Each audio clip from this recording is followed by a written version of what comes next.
일단 금의 재련에 대해서 설명하기에 앞서서 재련이 무엇인지에 대해서 먼저 설명을 드리겠습니다. 재련이라는 것은 이렇게 나와 있는 듯이 강석 또는 불순물로부터 철, 구리, 납 등의 금속을 필요한 순도로 추출하여 지금의 형태로 만드는 공정입니다. 지금이라는 것은 원소 상태의 금속 덩어리를 말합니다.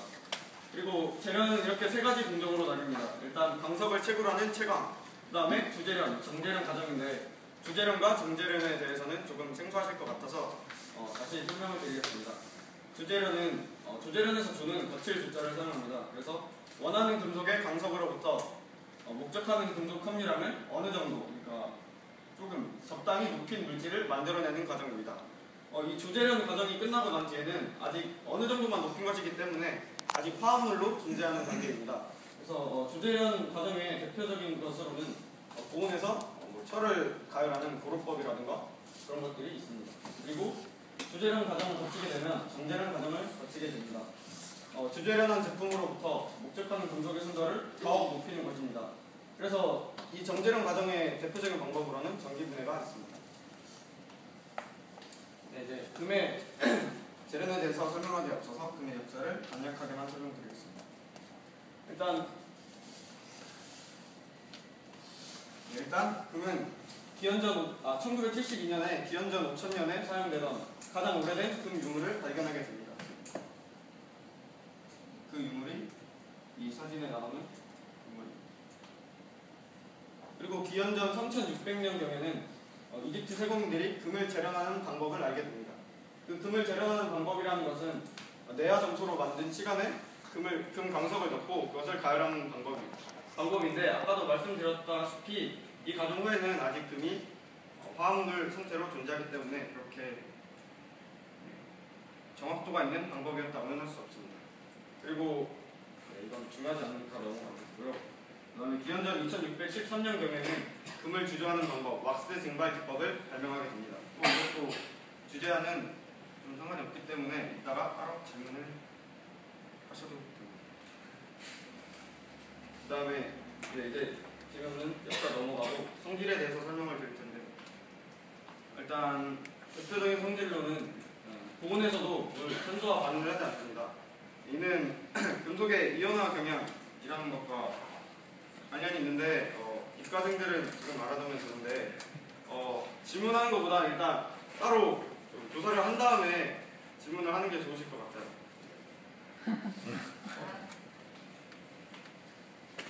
그 다음에 자연 상태에서는 그 은이 약간 포함된 작은 알갱이 또는 사중 상태로 석영 또는 화합철 각막에 존재를 합니다. 이제 금의 재련에 대해서 설명을 드리겠습니다. 고대에는 아까 말씀드렸다시피 고온에서 가열하는 방법도 사용했지만 조금 더 발전된 방법으로 사금에서 금을 채취하는 방법을 이용하기로 했습니다. 이거 다 아실 텐데 체에다가 이렇게 사금이 있을 것으로 추정되는 모래를 넣고 흔들면, 물속에서 흔들면 금은 무겁기 때문에 가라앉고 또 모래는 가볍기 때문에 날아가게 되죠. 물에 섞여서. 그게 이 원리고요. 그럼 이제 현대의 금의 재련 방법에 대해서 설명을 드리겠습니다.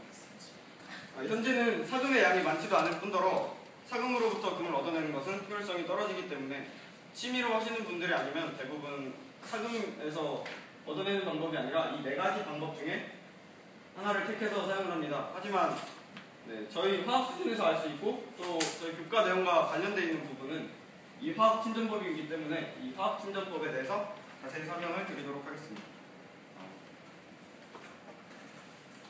화학 침전법은 침전제를 가하여 금속을 선택적으로 침전시켜 분리하는 정제 기술입니다.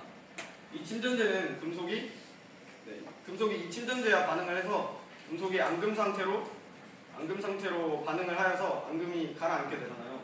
그 앙금을 분리하여 그 앙금 상태인 금을 얻어내는 방법입니다.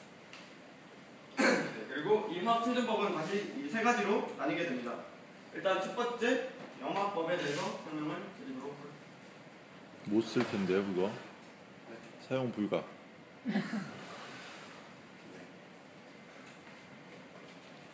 일단 간단하게 그림으로 설명. 칠판 빈데 있잖아요.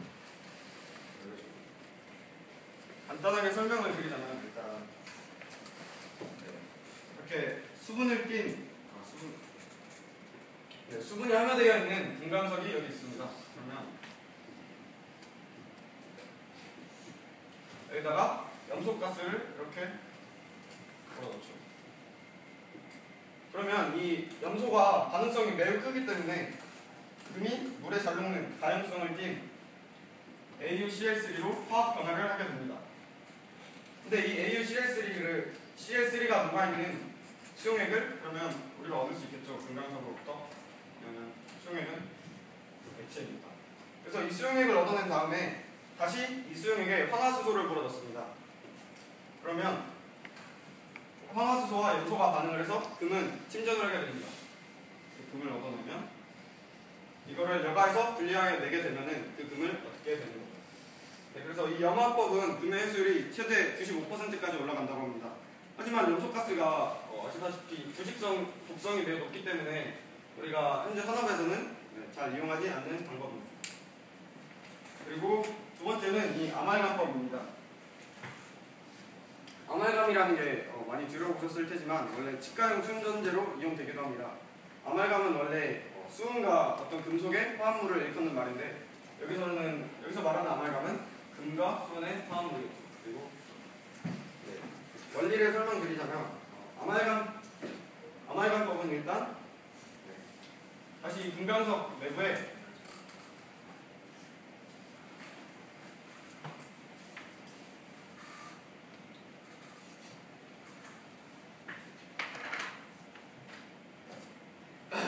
일단 광석 내부에 수은을 침투시킵니다.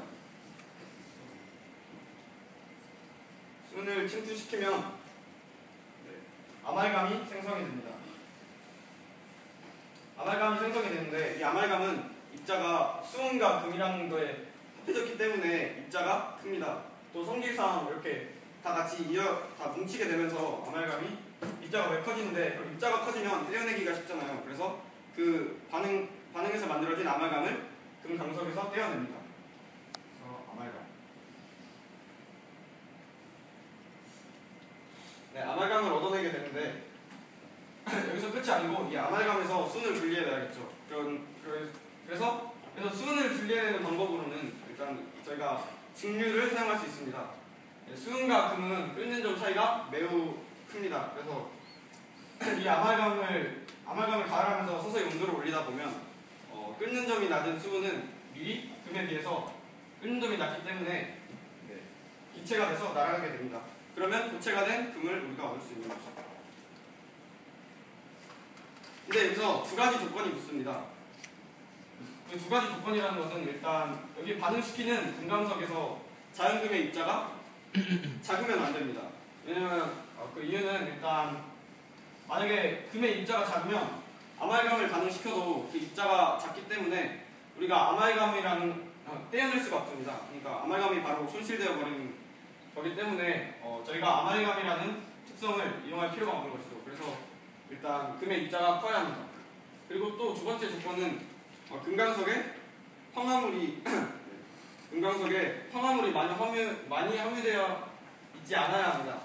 그 이유는 일단 수은이 황화물과 반응을 하게 되면 성질이 바뀐다고 합니다. 그래서 아말감이 부스러지기 때문에 금강석에 황화물이 많이 포함되어 있으면 안 되는 것이죠. 그리고 아말감법은 금의 해수율이 40에서 70%로 매우 낮습니다. 그렇기 때문에 아말감법을 시행하고 난 뒤에는 다시 시아나법을 사용해서 금의 순도를 높입니다. 그리고 마지막으로 이제 시아나법에 대해서 설명을 드리겠습니다. 시아나법은 1888년 처음 사용되었고 현재까지 가장 많이 이용되는 방법 중에 하나입니다. 시아나법의 원리는 일단 공기, 그러니까 여기 있는 산소를 공급해주면서 묽은 NaCN 또는 KCl 용액으로 금을 녹여내고 금을 녹여냅니다. 일단 첫 번째 과정에서. 이렇게. 그러면 이런 반응식을 만족시키면서 금이 이온 상태로 녹게 됩니다. 녹게 되고 그럼 녹게 됐는데 그럼 이 수용액에서 다시 이 이온을 아연과 반응시킵니다. 넣으면 아연의 이온화 경향이 이 금보다 크기 때문에 아연이 금과 시연 반응을 일으키면서 아연이 이쪽으로 오고 금이 이쪽으로 가게 됩니다. 그러면 다시 금은 침전하겠죠. 그래서 그 침전된 금을 다시 얻을 수 있습니다. 그런데 여기서 의문점이 하나 생기실 수도 있습니다. 그래서 얻어낸 금이 있는데 수용액 속에 다 녹아 있으면 이 금이 다시 이 산소와 반응해서 다시 이온 상태로 녹아버릴 수가 있잖아요. 그래서 그 경우를 방지하기 위해서 메릴-크로우 법이라는 것을 사용합니다. 네, 메릴-크로우 법이라는 것은 일단 진공 기둥에 이 수용액을 투과시켜서 탈기 과정을 일어나게 하는 겁니다. 네, 탈기 과정이 일어나면서 우리는 산소를 다시 뺄 수 있고 산소를 두 번째 과정의 수용액에서 산소를 빼낼 수 있고 용존 산소량을 0.5g/ml까지 줄일 수 있습니다. 네, 이상으로 금의 재련의 설명에 대해서 마치겠습니다.